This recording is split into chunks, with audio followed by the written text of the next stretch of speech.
예수님께서 이 땅에 오신 여러 가지 이유들이 있는데 그 중에 아주 중요한 오신 목적 중에 하나는 예수님이 계셨던 그 하나님 나라를 이 세상에 알리기 위함이었습니다.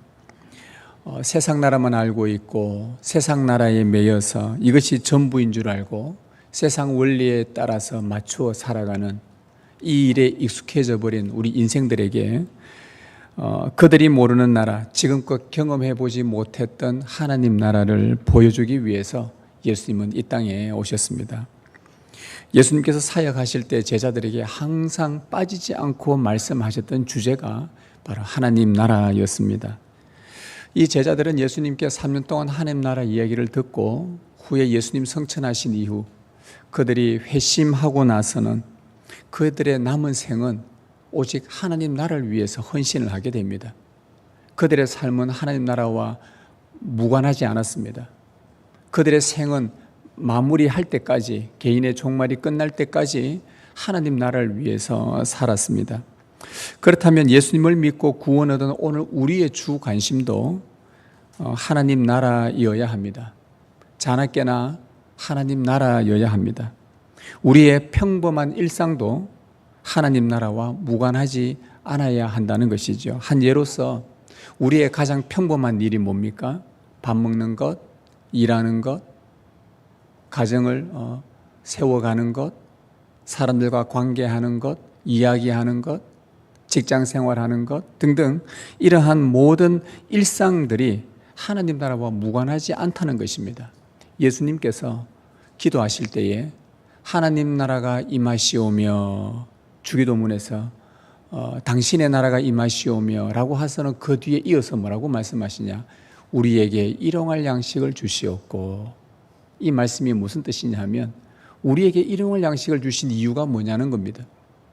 우리에게 매일 밥을 먹게 하시고 숨을 쉬게 하시고 직장 생활하게 하시고 사람들 만나게 하시는 모든 일상조차 이 모든 것들은 하나님 나라를 위함이라는 것입니다. 우리가 먹고 마시는 게 다 하나님 나라를 위함이라는 말씀입니다. 이러한 사소하고 평범한 일상조차 우리 그리스도인의 삶은 하나님 나라와 무관하지 않습니다. 그래서 예수님은 이 땅에 계시는 동안 낮이든 밤이든 새벽이든 사람들이 많은 곳이든 한적한 곳이든 은혜에서나 그분은 나라가 임하시오며 나라가 임하시옵소서라고 하늘 아버지께 하루도 빠지지 않고 기도하셨습니다. 하나님 나라가 임하게 해 주옵소서. 저 귀신 들린 자에게 하나님 나라가 임하게 해 주시옵소서. 저 병든 자들에게 하나님 나라가 임하게 해 주시옵소서. 상처와 아픔과 슬픔에 빠진 저들에게 하나님 나라가 임하게 해 주시옵소서. 예수님은 한 사람 한 사람 병을 고칠 때마다 그들에게 찾아가서 위로해 주실 때마다 격려해 주실 때마다 그들의 죄를 짚어주실 때마다 항상 빠지지 않고 하셨던 기도가 하나님 저들 가운데 하나님 나라가 임하게 해 주시옵소서. 따라서 우리 예수님을 믿고 따르는 신자인 우리들도 어떻게 보면 하루도 빠지지 않고 눈을 떠서 눈을 감을 잠잘 때까지 하나님 나라를 꿈꾸는 것이 우리 그리스도인의 삶입니다. 그의 나라가 이루어지기를 소망하며 살아야 합니다. 예수님이 말씀하셨지요. 너희는 먼저 그의 나라를 구하라. 교회를 다니고 우리가 신앙이라는 것을 생활하고 있는데 하나님 나라가 무엇인지 모른 채 살아간다면 그리고 세상 나라에서 먹고 살 길만 궁리한다면 과연 우리가 예수님을 따르는 제자라 그분을 믿는 사람이라 할 수 있는가라는 말씀입니다. 여러분은 하나님 나라를 잘 알고 계십니까? 그 나라를 여러분은 얻었습니까? 여러분의 마음에 그 나라를 가득 품고 계십니까? 예수님이 가져다 주신 그 하나님 나라를 일상에서 풍성히 여러분 누리고 계십니까? 그 나라가 무척이나 관심 있으십니까? 예수님처럼 날마다 잊지 않고 하나님 나라가 임하기를 간절한 기도로 구하고 있습니까? 예수님께서 제자들과 갈릴리 호수가 있는 그 북쪽 언덕에 자주 걸어 다니셨습니다. 마침 그곳에 사람의 키보다 훨씬 큰 3 혹은 4m 정도 높이의 겨자풀이 군집을 이루고 있었지요. 여러분 그 장면이 상상이 갈릴리 바다에서 배를 타고 그 갈릴리 북쪽 언덕을 쳐다보면 우리가 그 상상이 되지 않겠지만 이런 상상을 해보시면 금방 좀 더 이해가 될 겁니다. 노란 유채 꽃밭이 만발하게 피어 있는 그 밭을 상상하시면 거의 유사합니다. 갈릴리 호수에서 저 북쪽 긴네렛과 그 가이사랴와 게네사렛 그 벳세다 이쪽 지역에 그 위쪽으로 주님이 다니시면서 가버나움 이쪽 다니면서요, 그 북쪽에 그 만발하게 노랗게 피어 있는 그 겨자 풀들을 높이가 한 4m 정도 되는 아주 큰 그런 풀들이 그곳에 만발하게 피어 있었죠. 사람의 무릎부터 혹은 발목부터 시작해서 크기는 4, 5m 정도까지. 예수님은 제자들에게 그곳을 자주 다니면서 제자들에게 그 겨자 자란 풀들을 보면서 그들에게 하나님 나라를 가르쳤습니다. 얘들아, 하나님 나라는 마치 이와 같다 하면서 오늘 31절에 천국은 마치 사람이 자기 밭에 갖다 심은 겨자씨 하늘 같다라고 말씀하셨습니다. 천국이 어떤 곳이냐? 우리 한국 사람들에게 천국은 어떤 곳입니까? 대부분 70대 이상 되시는 어르신들은 내가 죽어서 가는 나라이지요. 눈물도 없고 슬픔도 없고 아픔도 없는 하나님과 영원히 사는 곳이죠. 네, 그것도 맞지만 예수님이 말씀하신 하나님 나라는 어떤 사람이 자기 밭에 갖다 심은 겨자씨 하늘이 바로 하나님 나라입니다 라고 말씀하고 있습니다. 우리가 생각하는 하나님 나라와 좀 동떨어진 주님의 말씀이지 않습니까? 추상적이고 생소하며 이해가 쉽지 않던 하나님 나라를 예수님은 겨자씨를 비유로 들어 쉽게 설명하셨습니다. 하나님 나라가 뭐냐?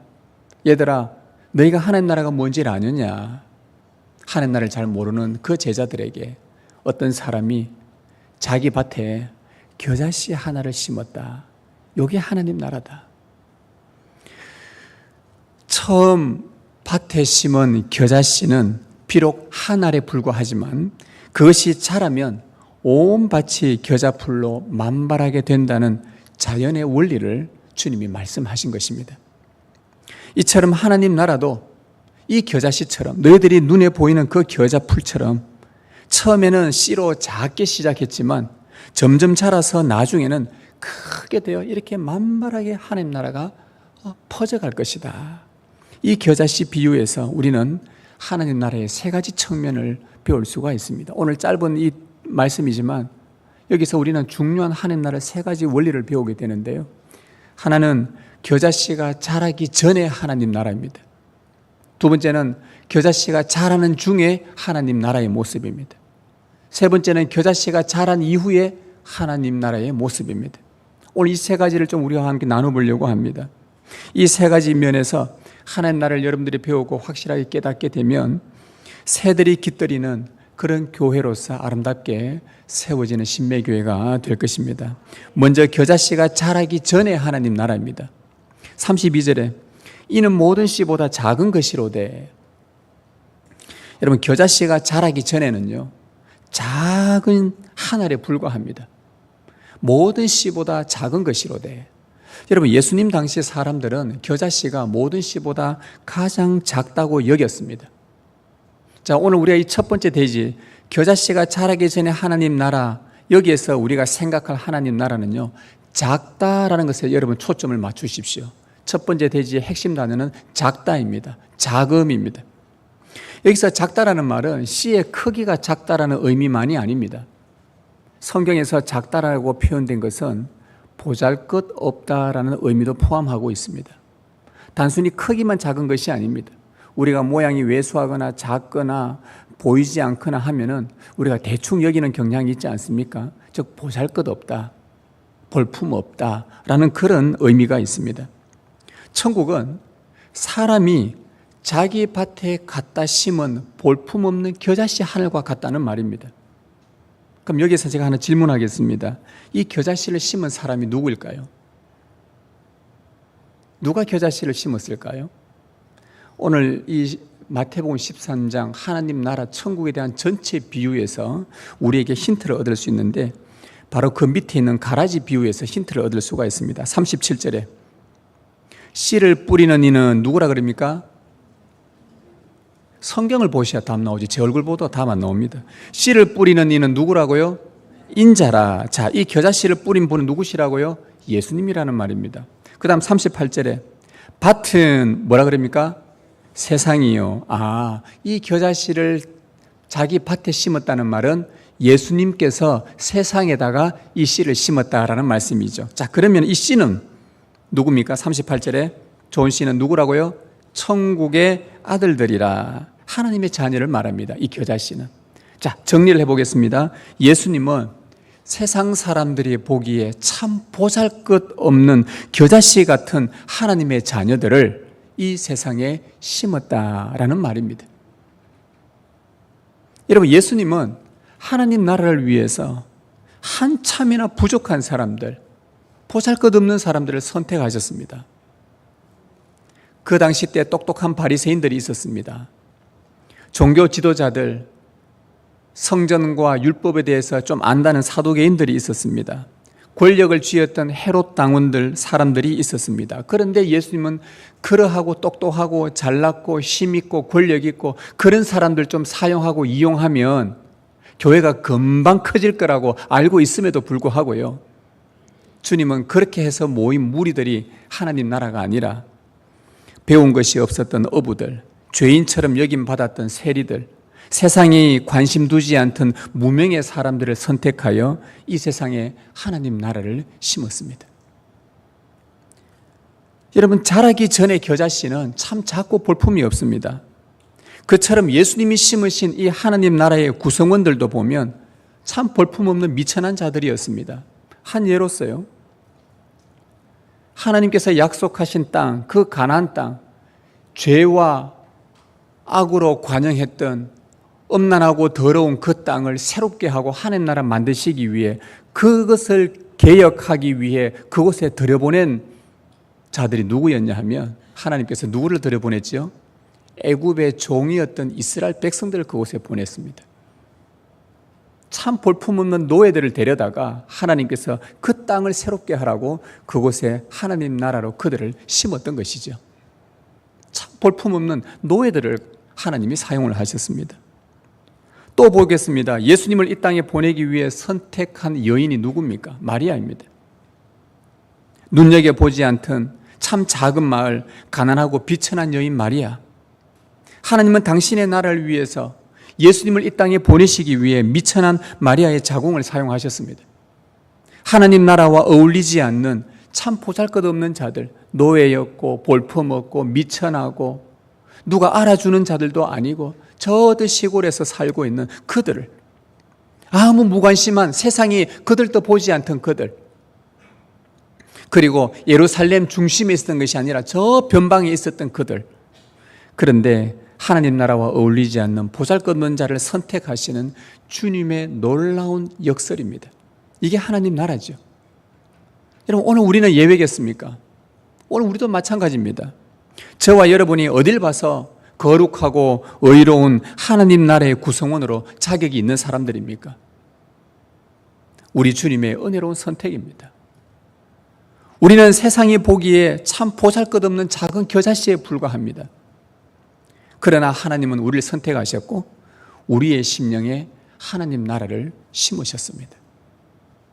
자, 그렇다면 내 안에만 이 심은 것이 아니라 지금 여러분 옆에 앞뒤로 앉아있는 그 지체들도 그들의 심령 속에 하나님 나라를 심어 놓았다고 한다면, 여러분 옆에 있는 지체들은 우리가 대충 가볍게 여겨도 되는 그런 존재가 아니라는 것을 기억하셔야 됩니다.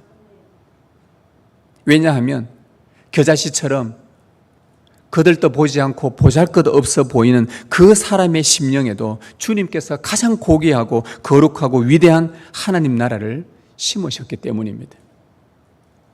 따라서 여러분이 하나님 나라를 안다면, 여러분이 하나님을 안다면, 주님을 믿는다면 우리는 서로를 향해 멸시하거나 무시할 수 없을 것입니다.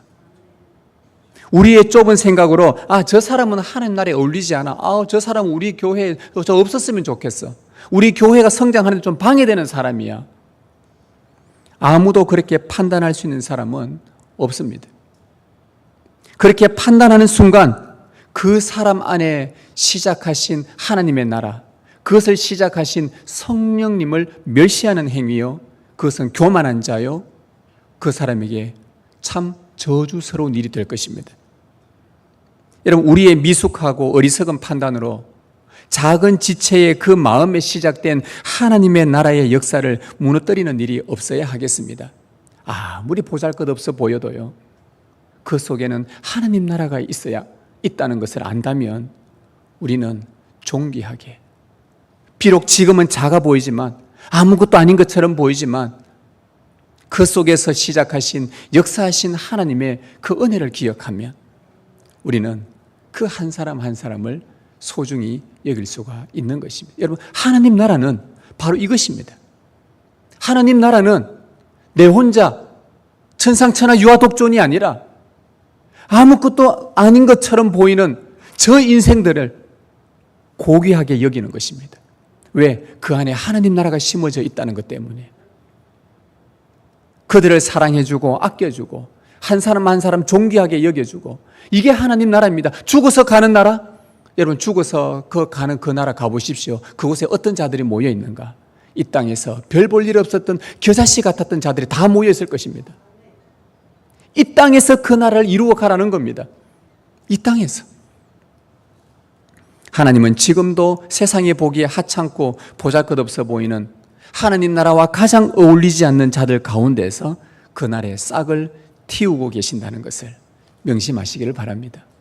두 번째는요, 겨자씨가 자라는 중에 하나님 나라의 모습입니다. 32절에 이는 모든 씨보다 작은 것이로되 자란 후에는 풀보다 커서 나무가 되매 공중의 새들이 와서 그 가지에 깃들이느니라. 이런 모든 씨보다 작은 겨자씨가 자란 후에는 다른 풀보다 훨씬 큰 나무가 된다고 합니다. 좀 더 정확히 번역하면 나무가 아니라 풀입니다. 겨자는 직접 보면 우리는 나무 하면 자꾸 우리 이렇게 가로수든 뭐든 심겨진 소나무 이런 나무를 생각하는데, 이 겨자는 나무가 아니고 풀입니다. 높이가 3, 4m 되는 굉장히 큰 잡초와 같은 그런 풀들입니다. 하나님이 정하신 자연의 원칙에 따르면 여러분, 조그만 겨자씨가 그 다음 날에 단번에 3, 4m 풀이 되지는 않지요. 하나님의 자연의 원리는 그렇지 않습니다. 시간이 지나고 세월이 지나야 자라게 됩니다. 우리가 이 두 번째로 겨자씨가 자라는 중에 하나님 나라에 대해서 생각해 볼 중요한 하나님 나라에 대한 것은요, 단어는 성장입니다. 처음에는 작다라는 것에서 시작했고 이번에는 성장이라는 이 단어입니다. 여러분, 예수님은 제자들과 갈릴리 호수 북쪽 언덕을 자주 다녔습니다. 처음에는 자그마한 몇몇 겨자 풀만 있었지만 몇 개월이 지나 제자들과 다시 그곳으로 지나가다 보니까 한 알로 시작했던 겨자씨가 여러 곳으로 퍼져 군집을 이룬 것을 보게 됩니다. 야, 언제 자랐을까? 언제 이렇게 폈을까?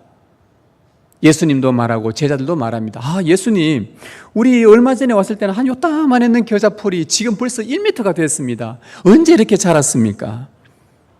여러분, 이것이 우리에게 가르치는 바가 뭐냐? 작은 한 알로 시작된 하나님 나라는요, 세월이 지나면서 반드시 성장한다는 것입니다. 하나님 나라는 반드시 성장한다는 거예요. 세월이 지나면, 그 속에 하나님 나라가 심겨져 있다면 반드시 성장한다는 것입니다. 제가 우리 교회 처음 왔을 때 유아 세례 주었던 아이들이요, 김하엘, 성소빈, 장한솔, 얘들이 지금 초등학교 3, 4학년 돼 있어요. 매주 한 번씩 받는 애들인데 지금 벌써 그만큼 커버렸습니다. 하나님 나라는요, 큽니다.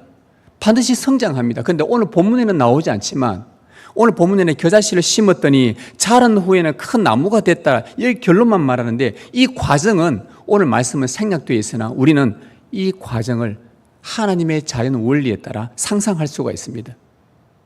여러분, 어떻게 자랐을까요? 하나를 심었는데 어떻게 그렇게 만발한 군집을 이룰 만큼 자랐을까요?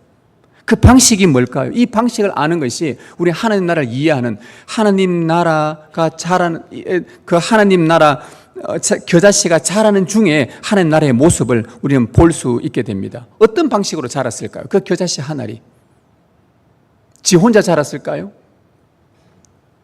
하나님이 정하신 보편적인 자연의 원리에 따르면 그 작은 씨앗이요, 여기저기로 퍼져갑니다. 그래서 군집을 이룹니다. 앞에서 언급한 것처럼 단번에 크게 자라는 것이 아니라 한 번에 하나씩 이 씨앗에서 저 씨앗으로 퍼져나가고, 또 저 씨앗에서 또 다른 씨앗으로 퍼져나가고, 또 이 씨앗에서 이곳으로 퍼져나가고. 그런데 일주일이 지나고 우리가 잠자는 사이에, 우리도 모르는 사이에 다시 한번 와보면 그곳에 언제 이렇게 폈을까? 언제 이렇게 자랐을까? 마치 그것처럼 여러분, 하나님 나라는 이런 방식으로 자랐습니다. 한 사람에게서 다른 사람에게로 퍼져나가는 이 방식으로 성장해 나갔죠. 거창하게 한꺼번에 땅 해서 그 다음날에 쑥 3, 4m 자란 게 하나도 없습니다. 여러분, 예수님께서 이 땅에 오셔서 그분이 설교하시고 토론하셨던 방식을 보십시오. 많은 무리들을 대상으로 설교하고 토론도 하셨지만, 그러나 성경을 읽어보면 대부분은요, 한 사람 만나셨습니다.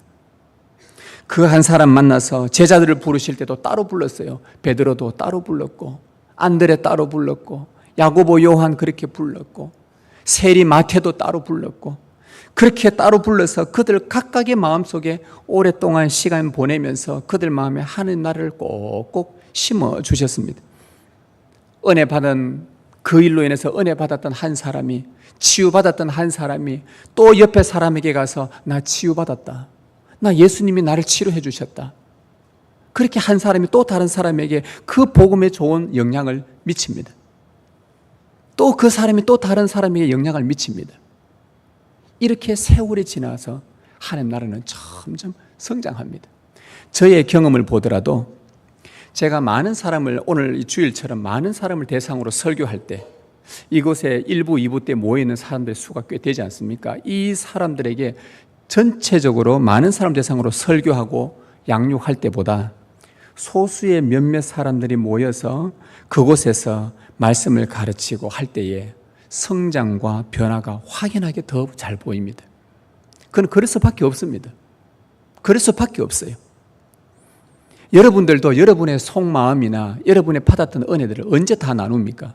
이 공적 모임에서는 여러분은 못 나누지 않습니까? 언제 나눕니까? 식사하고 나서 차 마시면서 3, 4, 5 모였을 때에 내가 받았던 하나님의 은혜들을 또 나누게 되고, 내가 하나님 앞에 심겨졌던 하나님 나라의 간정들을 또 이렇게 이야기하고,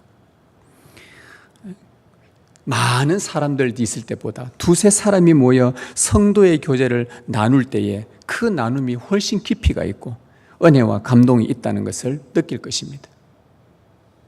여러분, 성장은 이러한 작은 관계 속에서 일어납니다. 예수님의 사역은 거대한 사역이 아니었어요. 한 사람의 마음에 하나님 나라 심어주시고, 그러면 그 사람의 옆에 있는 또 다른 사람에게 은혜를 나눠줍니다. 은혜 받은 그 사람은 또 다른 사람에게 하나님 나라를 나눠줍니다. 보잘것없어 보였던 그 작은 겨자씨 같은 이 사람에게서 또 보잘것없는 다른 그 겨자씨에게로 또 이어갑니다.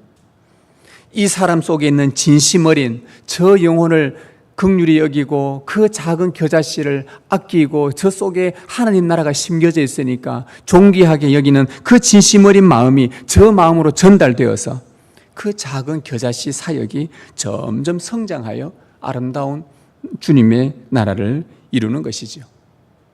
저는 요즘 우리 교회에서 이런 장면들을 자주 목격합니다. 또 자주 듣습니다. 예전과 많이 달라졌습니다. 소그룹에서 말씀을 나누는 사람들이 많아졌고요. 또 조금씩 모여 책 읽는 모임도, 경건 서적들 읽어서 서로 나누는 모임도 많아졌고요. 차를 마시면서 받은 은혜를 나누기도 하고요. 그래서 서로가 기도 제목들을 나누기도 하고요. 그래서 모여서 우리가 교회를 위해서, 저 성도들을 위해서 섬길 것은 없을까? 서로 그런 생각들을 하게 되고요. 그래서 섬기게 되고 등등, 교회 곳곳에서 저는 이 작은 겨자씨 사역이 나타나는 것을 보고 들을 때마다 매우 흐뭇합니다. 하나님 나라는 이렇게 성장합니다. 보잘것없던 겨자씨 하늘에서 시작한 그 하나님 나라가 옆 지체에게 좋은 것을 나누는 성도의 교제로 점점 성장하여 교회 곳곳에서 하나님 이야기로 풍성해지는 방식으로 하나님 나라는 성장합니다. 예루살렘에 있었던 교회가 핍박이 왔을 때 무명의 성도들이 흩어졌습니다.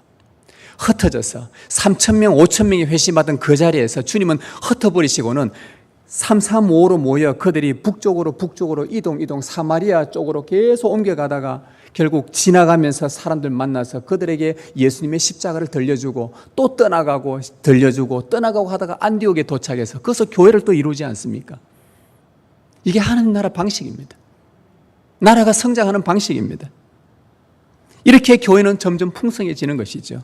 여러분, 이 은혜로운 역사가 우리 교회 안에 여러분이 가는 여러분의 주위에 많아지기를 진심으로 소망합니다. 그리고 마지막으로 겨자씨가 자란 후에 하나님 나라입니다. 32절 다시 보겠습니다. 모든 씨보다 작은 것이로되 자란 후에는 풀보다 커서 나무가 되며 공중에 새들이 와서 그 가지에 깃들이느니라. 여러분, 다른 풀보다 처음에는 작았는데 다른 풀보다 훨씬 큰 겨자풀이 되면 공중에 새들이 와서 깃들인다고 합니다. 이것은 겨자풀이 자라면 자연스러운 결과이지 않습니까? 3, 4m 높이의 겨자풀이 자랐다고 그거 상상해 보십시오. 사람들의 손도 닿지 않습니다. 새들이 와서 저곳에서 내가 쉴 수 있겠구나. 여러분, 새들이 말은 안 하지만요, 여러분, 말을 들을 수 있어야 됩니다. 계속 돌아다니면서 두 가지 생각합니다. 배고프다. 근데 주님께서 먹을 것을 시편에 보면 먹을 것을 다 정해 놓았습니다. 그리고는 돌아다니다가 두 번째 그들의 생각은 안고 싶다. 그래서 새들이 쉬고 싶은 거예요. 어디서 쉽니까? 사람들의 손이 닿지 않는 하나님의 손길이 있는 곳에서 쉬는 것입니다. 왜? 사람들의 손이 닿는 높이 같으면 새들이 잡히거든요. 3, 4m 높이 되는 겨자풀에 하나님이 다스려 놓은 그곳에 우리도 모르는 사이에 그렇게 훌쩍 커버린 그곳에 새들이 와서 저기면 쉴 수 있겠구나. 여러분, 예수님께서 교회를 통해서 하나님 나라를 확장하시는, 점점 크게 하시는, 온 세상에 당신의 나라를 곳곳에 세우시는 그 이유는 새들이 깃들이는 교회로 세우기 위함입니다. 그러면 이 새들이 누구를 가리킬까요? 여러분, 이 새들이 누굴까요? 예수님은 그냥 새들이라고 말하지 않았습니다.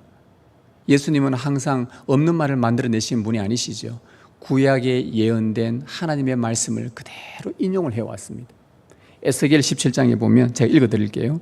주 여호와께서 연한 가지를 꺾어 높고 우뚝 솟은 산에 심되 이스라엘 높은 산에 심으리니 그 가지가 무성하고 열매를 맺어서 아름다운 백향목이 될 것이요 각종 새가 그 아래에 깃들이며 그 가지 그늘에 살리라. 여러분, 이게 무슨 이야기입니까? 구약의 이스라엘 백성들이 볼품없는 노예였고 나중에 하나님이 약속의 땅에 들어가는 하나님 나라를 시작했지만 이들이 불순종해서 포로로 잡혀가고 엉망진창이 되어버리고 노예보다 더 못한 신세가 되어버렸고, 그런데 하나님께서 그들의 가지를 꺾어다가 산에 딱 심었는데 그냥 백향목으로 내가 만들겠다. 그리고 그곳에 새들이 와서 깃들이도록 내가 하겠다. 이게 하나님의 예언이었습니다.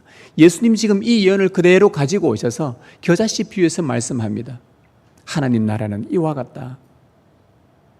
사람이 자기 밭에 갖다 심은 겨자씨 하늘과 같다. 정말 아무것도 아닌 걔네들을 심었는데 사람이 닿지 않는 높은 풀이 되어서 새들이 와서 그곳에서 편히 쉴 수 있도록. 자, 그러면 이 공중의 새들이 무엇을 가리키는지 우리는 짐작할 수가 있을 것입니다. 여러분, 이 새들은 누구인가? 참된 안식, 쉴 곳을 찾기 위해 이 세상에서 배회하는 수많은 인생들을 가리킵니다. 아직도 참된 안식을 얻지 못한 자들, 생명을 찾지 못한 수많은 인생들이 지금도 배회하고 있습니다. 어디를요? 자기들이 안절 겨자 풀을 찾기 위해 교회를 찾고 있습니다.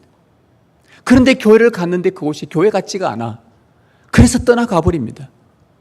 왜요? 그곳에 갔지만 그 별것 아닌 자기 같은 존재를 아껴주고 사랑해 주지를 않아요. 텃세를 부려요. 자기들끼리 모여 있어요. 그들을 반겨주지를 않아요. 여러분, 제가 재밌는 이야기 하나 해드릴게요. 제가 대학교 다닐 때 읽었던 사포화가 있는 그린 책이었습니다. 그곳에 큰 교회가 있는데 그 앞에 어떤 사람이 울고 있어요. 그 교회 앞에 들어가지는 못하고 그래서 훌쩍훌쩍 울고 있어서, 그래 어떤 사람이 와서, 허름한 옷을 입은 사람이 그 앞에 와서, 왜 울고 있어요? 나 이 교회에서 쫓겨났어요. 자격이 없다고, 옷도 제대로 갖춰 입지 않고 또 거지처럼 왔다고, 돈도 없다고 쫓겨났어요. 그래서 이 사람이, 너도 쫓겨났느냐? 나도 쫓겨났다. 근데 알고 보니까 그 사람이 예수님이셨어요. 이해되십니까? 지금 무슨 이야기인지. 예수님도 그 교회에서 쫓겨났단 말입니다. 교회를 풍자한 90년대에 제가 읽었던 아주 오래된 이야기지만 지금은요, 아마 더 했으면 더 했지 덜 하지는 않을 것입니다. 여러분, 이 새들은요, 참된 안식처를 찾아다닌 배회하는 이방인들입니다. 생명과 안식이신 여호와의 날개 그늘 아래 오고 싶은데 그 여호와가 누군지, 참 하나님이 누군지 모르고서 이 땅에 수많은 우상들을 섬기는 이방인들입니다. 여러분, 작은 겨자씨로 출발한 이 하나님 나라가 성장하여서 자라면은 참된 안식을 모르는 세상의 이방인들이 하나님 나라를 찾아오고요, 거기서 생명과 안식이신 그리스도로 말미암아 쉼을 얻는다는 것입니다. 우리 안에, 여러분 안에 하나님 나라가 있다면, 여러분 안에 주님이 심으신 하나님 나라가 자라고 있다면 이 세상에서 쉼을 얻지 못한 사람들이 여러분을 찾아오게 됩니다. 반드시 찾아오게 되어 있습니다. 그래서 우리가 이 세 번째로 생각해야 될 하나님 나라는요, 열매입니다. 초점이 열매예요. 작은 것에서 출발해서 성장을 하고 마지막은 열매입니다. 열매. 여러분에게 왜 찾아오겠습니까? 여러분 안에 먹을 열매가 있거든요. 여러분이 들려줄 열매가 있거든요. 비밀이 있거든요. 여러분 안에 하나님 나라가 있다면, 하나님 나라가 자라고 있다면 진짜 여러분 안에 열매가 있을 것입니다. 그 열매가 뭐겠습니까? 예수 그리스도를 닮아가는 여러분의 신앙의 인격입니다. 거듭난 양심들입니다. 그걸 보고 사람들이 찾아옵니다. 여러분, 나무가 커야 새들이 와서 쉴 가지들이 있지 않겠습니까? 앙상한 가지에 가시만 뾰족뾰족하고 짜증과 원망과 불평의 소리가 섞여 있는 그 그리스도인들에게 누가 와서 너희들의 행복과 너희들의 기쁨을 묻겠습니까? 여러분 안에 하나님 나라가 자라지 않는다면 누군가에게 쉼을 주지 못하고 쓸모없는 나무가 될 것입니다. 여러분, 오늘 말씀에 겨자씨 작은 하나를 심어서 자란 후에는 되지요. 이 자란다는 말이 헬라어 용법상 가정법으로 되어 있습니다. 가정법이란 말은 쉽게 설명하면 이렇습니다. 자랄 수도 있고 안 자랄 수도 있다는 말입니다. 여러분 안에서 자라면 이 열매들로 말미암아 새들이 깃들겠지만, 자라지 않으면 명목상 교인이 되어서 교회는 다니고 있으나 새들이 깃들이지 않는 그런 존재밖에 되지 않는다는 겁니다. 여러분, 어떤 사람은요, 가까이 하면 가까이 할수록 은혜가 참 깊은 분이 있습니다. 묵상이 참 깊어요. 얘기를 나누다 보면, 야, 저분 참 하나님에 대한 묵상이 참 깊다라는, 그분이 목사는 아니고 직분자는 아닌데도 참 하나님에 대한 묵상이 깊다라는 그런 분을 제가 만나곤 합니다. 참 주님을 닮아서 그런 참 인격도 온유합니다. 그래서 다음에 만나서 또 교제하고 싶습니다. 그런 분들이 있어요. 그 사람 안에는, 그 사람과 만나면 제가 왜 만나고 싶어 하냐면 제 마음을 풀어놓을 수 있는 쉴 공간이 그 사람 마음 안에 있더라고요. 풀어낼 수 있는 공간이 있더라고요. 여러분들 이런 사람을 찾아다니기 전에 여러분이 그런 여유 있는 공간이 되시기를 참 좋겠습니다. 그 사람 안에는 정말 내 마음과 내 생각과 나의 속마음을 풀어낼 수 있는, 하나님 나라를 마음껏 이야기해도 흉보지 않는, 왜 우리가 교회 안에서 나눔을 잘 못하는가? 한 달 뒤에 소문이 다 나버리거든요. 흉볼까 봐 불안해서. 그래서 집에 가면 얘기하지 마라 했잖아. 왜 얘기해가지고 이런 이야기가 종종 들려옵니다. 여러분 참 아쉬운 하나님 나라, 속 좁은 하나님 나라, 이건 아니잖아요. 그런 우리 안에 이 하나님 나라가 참 풍성했으면 좋겠습니다. 그리스도를 닮은 인격의 열매가 있을 때 우리는 안식을 모르는 자들에게 예수 그리스도를 보여줄 수 있습니다. 쉴 곳을 찾는 자들에게 하나님 나라를 보여줄 수 있습니다. 이것이 천국의 열매입니다. 여러분 우리의 구주이신 예수님은 대도시 예루살렘이 아니라 이스라엘의 변방 갈릴리의 보잘것없는 동네 나사렛 출신이었습니다. 예수님의 부모님 요셉과 마리아 역시 가난하고 미천한 무명의 언약 백성이었습니다. 예수님은 목수의 아들로 사는 동안 그 유대교 엘리트들로부터 빈정거림과 온갖 비방의 말로 무시당하셨습니다. 그럼에도 우리 주님은 그들에게 비방하지 아니시고 빈정거리지 아니하시고 그들이 흘러가는 그 도시의 시루에 휩쓸려 떠내려가지 않으셨습니다. 그분 안에 있는 하나님 나라를 고집스럽게 붙들며 작은 겨자씨로 살아가셨습니다. 이 땅의 천국의 겨자씨, 생명의 겨자씨가 이 땅에 내려온 제1호 가장 완전한 씨 예수님이 겨자씨로 이 땅에 오신 것입니다. 그리고는 한 사람 한 사람을 만났습니다. 그 만나는 사람들마다 하나님 나라를 가르쳐 줍니다. 그 가치를 알려줍니다. 말씀이 주는 기쁨도 알려줍니다. 그리고는 예수님은 이렇게 말씀하십니다. 하늘의 밀이 땅에 떨어져 죽어야 많은 열매를 맺느니라. 그러면서 본인 스스로가 겨자씨 하늘이 되셔서 죽으셨습니다. 십자가에 죽기까지 내어주셨습니다. 땅에 심긴 겨자씨는 죽어야 열매를 맺듯 죽어야만 부활 가운데서 싹이 터서 많은 열매를 맺듯이 겨자씨처럼 볼품없던 아무도 눈여겨주지 않았던 예수님께서 그 땅에 들어가 심겨 죽으셨을 때에 수많은 열매를 맺고 오늘 2024년 지금 전 세계에 예수 믿는 사람들이 얼마나 많은지요. 여러분 파리 올림픽 요즘에 이제 폐막 다 돼가지 않습니까? 여러분 올림픽 저도 참 즐겁게 봤습니다. 금을 딸 때마다 야 저도 막 기분 좋고 대한민국 사람은 자부심 가지는데 그 이면을 여러분 보십니까? 파리에 그 올림픽 경기가 있을 때 있는 동안 그 이면에 많은 젊은이들과 40대 50대 그리스도인들이 모여서 그 넓은 광장에서 하나님을 찬양하며 영광 드는 그 모습은 여러분 보셨습니까? 그 영상은 못 보고 우리는 금메달만 보고 있죠. 그들이 금메달입니다. 그들 지휘에 프랑스만 그럴까요?